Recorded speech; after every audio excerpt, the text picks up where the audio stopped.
ശംശായിക്ക് സ്തുതിയായിരിക്കട്ടെ. ആത്മീയ ഭോജ്യത്തിലേക്ക് വീണ്ടും നിങ്ങളെ സ്നേഹപൂർവ്വം ക്ഷണിക്കുന്നു.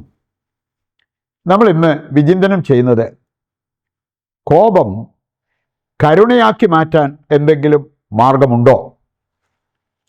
ബൈബിളിലൂടെ കടന്നു പോകുമ്പോൾ കോപിക്കുന്ന ദൈവത്തെ അവിടെ കാണാൻ പറ്റും, കോപിച്ച യേശുവിനെ കാണാൻ പറ്റും, കോപിച്ച മോശയെ നമുക്ക് കാണാൻ സാധിക്കും, മറ്റു പ്രവാചകന്മാരെ നമുക്ക് കാണാൻ സാധിക്കും. ദൈവത്തിൻ്റെ കോപം കരുണയാക്കി മാറ്റാനുള്ള മാർഗമുണ്ട് എന്നുള്ളത് കർത്താവിൻ്റെ വചനം നമ്മെ പഠിപ്പിക്കുന്ന ഒരു കാര്യമാണ്. മാത്രമല്ല, ഒരുപക്ഷെ നമ്മൾ കോപശീലരായിരിക്കാം, മുൻകോപം കൂടപ്പുറപ്പായിട്ടിരിക്കുന്ന ചില വ്യക്തികളെ നമ്മൾ കണ്ടെത്തിയെന്ന് വരും. വേണമെങ്കിൽ അവർക്ക് സൗമ്യശീലരായി മാറാൻ പറ്റും, അതിനുള്ള സാധ്യതകളുണ്ട് എന്ന് നാം തിരിച്ചറിയുന്നത് നല്ലതാണ്. ഒരു സംഭവം ഞാൻ ഓർക്കുകയാണ്.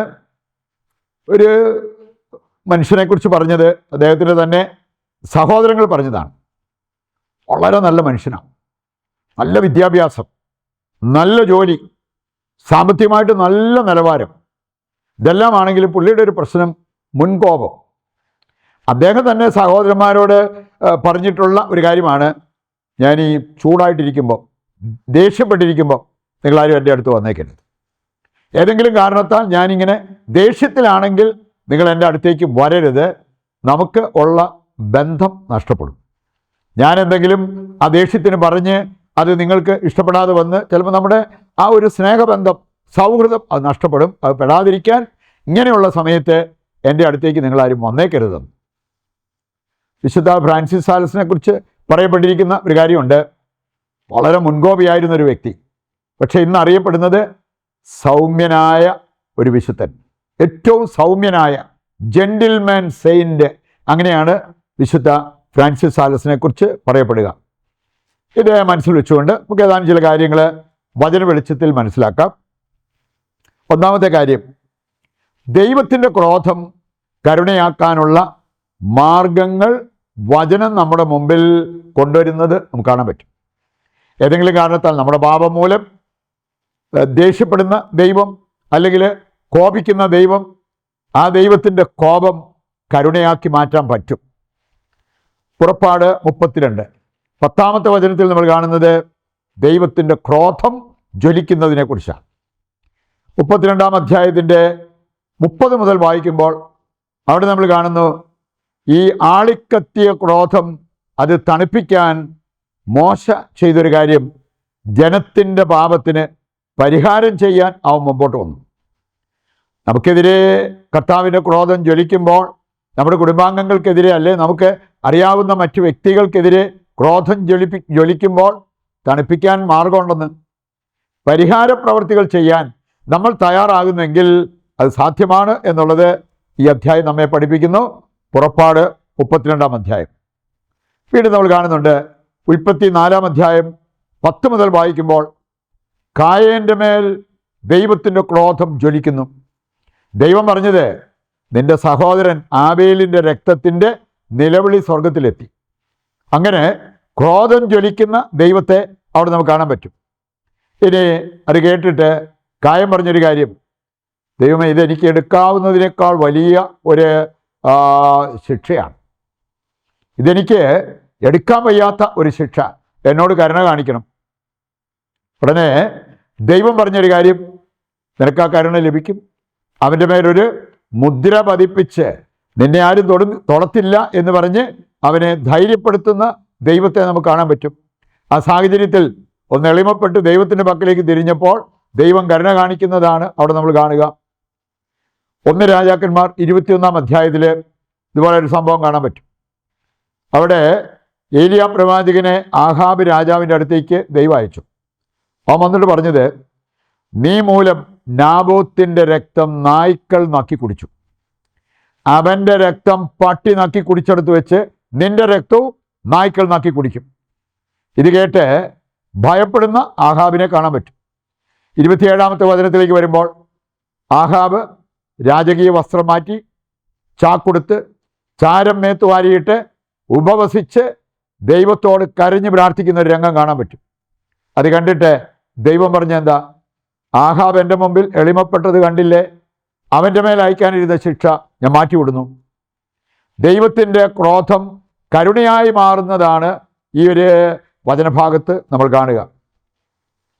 2 മക്കബായർ 8-ാം അധ്യായം അതിൻ്റെ 2-ാമത്തെ വചനവും 5-ാമത്തെ വചനവും എടുത്താൽ അവിടെയും നമ്മൾ കാണുന്നുണ്ട്, പീഡിപ്പിക്കപ്പെട്ടപ്പോൾ ഇസ്രായേൽ ജനം കർത്താവിനോട് നിലവിളിച്ച് പ്രാർത്ഥിച്ചു. പീഡിപ്പിക്കപ്പെട്ടപ്പോൾ അവരുടെ നിലവിളി ദൈവം കേട്ടു, അവരെ സഹായിക്കുന്നതിനെക്കുറിച്ച് അവിടെ നമുക്ക് കാണാൻ പറ്റും. ജ്ഞാനത്തിൻ്റെ പുസ്തകം 16-24 എടുക്കുമ്പോൾ കർത്താവിൻ്റെ കരുണയിൽ പ്രത്യാശ അർപ്പിക്കുക, നിങ്ങൾക്ക് കരുണ ലഭിക്കും. അതുകൊണ്ട് ഈ യൂദാസ് മക്കബേയുസും അവൻ്റെ അനുചരന്മാരും ദൈവത്തിൻ്റെ കരുണയ്ക്ക് വേണ്ടി പ്രാർത്ഥിച്ചപ്പോൾ അവർക്ക് കരുണ കിട്ടി. എന്ന് പറഞ്ഞതുപോലെ ദൈവത്തെ വിളിച്ചപേക്ഷിക്കുന്ന നമ്മുടെ മേൽ ദൈവം കരുണ വർഷിക്കും എന്നുള്ളത് ഉറപ്പിക്കാവുന്ന ഒരു കാര്യമാണ്. പിന്നെ നമ്മൾ കാണുന്നുണ്ട് യെശയ്യാ 54-8-ാമത്തെ വചനം എടുത്താലോ, ക്ഷണനേരത്തേക്ക് എൻ്റെ ക്രോധം ജ്വലിച്ചു, പക്ഷേ മഹാകരുണയോടെ ഞാൻ നിന്നെ തിരിച്ചു പിടിക്കും. നിന്നെ ഞാൻ കൈവിട്ടെങ്കിലും നിന്നെ ഞാൻ തിരിച്ചു പിടിക്കും എന്ന് ദൈവം വാഗ്ദാനം ചെയ്യുന്നത് നമുക്ക് കാണാൻ പറ്റും. ന്യായാധിപന്മാരുടെ പുസ്തകം 10-ാം അധ്യായം നമ്മെ പഠിപ്പിക്കുന്ന വലിയൊരു കാര്യമുണ്ട്. അതിൻ്റെ 15-ാമത്തെ വചനത്തിലേക്ക് വരുമ്പോൾ കരുണ അർഹിക്കാത്ത ഒരു പാപമാണ് ഈ വിഗ്രഹാരാധന, അന്യദൈവ ആരാധന. നീ അത് ചെയ്തിട്ടുണ്ടെങ്കിൽ പോലും നീ ദൈവത്തോട് പറയുക, കർത്താവ് ഈ ഒരു പ്രാവശ്യം കൂടി എന്നോട് കരുണ കാണിക്കുക, ഒരിക്കലും ഞാൻ അവിശ്വസ്തത കാണിക്കില്ല, നിനക്ക് കരുണ ലഭിക്കും. ഇതെല്ലാം ദൈവത്തിൻ്റെ ക്രോധം കരുണയായി മാറാൻ സാധ്യതയുണ്ട് എന്ന് തെളിയിക്കുന്ന വചനഭാഗങ്ങളാണ്. അവസാനമായിട്ട് നമ്മൾ ചിന്തിക്കുന്നത്, കോപാശീലനും സൗമ്യനായി മാറാൻ പറ്റും. വിശുദ്ധ ഫ്രാൻസിസ് സാലസിൻ്റെ കാര്യം നമ്മൾ കാണുകയുണ്ടായി. ഇനി ദൈവത്തിൻ്റെ ക്രോധം എപ്പോഴും ധാർമ്മിക രോഷമാണ്. മനുഷ്യരുടെ കോപമാണ് പലപ്പോഴും അനീതിയായ കോപമായി മാറാറുള്ളത്. പ്രഭാഷകൻ 1:22 പറഞ്ഞിട്ടുണ്ട്, അനീതിയായ കോപത്തിന് ന്യായീകരണമില്ല, അത് നാശം വിതയ്ക്കും. ദൈവം കാണിച്ചത് എപ്പോഴും നീതിയായ കോപം, അതായത് ധാർമ്മിക രോഷമാണ്. വിശുദ്ധ ഫ്രാൻസിസ് സാലസിനെ പോലെ നമുക്കും ഈ അനീതിയായ കോപം നമ്മെ ബാധിച്ചിട്ടുണ്ടെങ്കിൽ അത് മാറി ഏറ്റവും സൗമ്യതയുള്ള വ്യക്തികളായി മാറുവാൻ വേണ്ട കൃപയ്ക്കായി പ്രതിഷ്ഠാ ജപത്തിൽ പങ്കുചേർന്ന് നമുക്ക് പ്രാർത്ഥിക്കാം. ദൈവത്തിൻ്റെ വചനം സ്വീകരിച്ചവരാണ് നമ്മൾ. ഇവിടെ എല്ലാ ആവശ്യങ്ങളെയും ദിവികാരുണ്യനാഥൻ്റെ മുമ്പിൽ സമർപ്പിച്ച് ഒരു നിമിഷം പ്രാർത്ഥിക്കാം. നിങ്ങളുടെയോ നിങ്ങളുടെ കുടുംബത്തിൻ്റെയോ നിങ്ങൾക്കറിയാവുന്ന മറ്റു വ്യക്തികളുടെയോ പ്രാർത്ഥനാ നിയോഗങ്ങളെ കർത്താവിൻ്റെ കരങ്ങളിൽ ഏൽപ്പിക്കുക.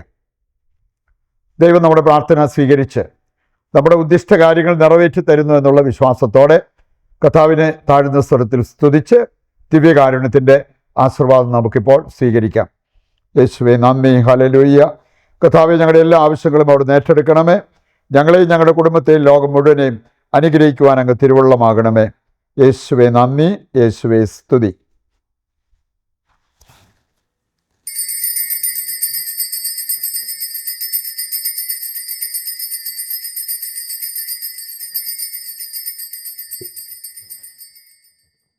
ഈശോമിശിഹായ്ക്ക് സ്തുതിയായിരിക്കട്ടെ. മറ്റൊരു എപ്പിസോഡുമായി നാളെ വീണ്ടും നമുക്ക് ഒന്നിക്കാം. ദൈവം നിങ്ങളെ സമൃദ്ധമായി അനുഗ്രഹിക്കട്ടെ.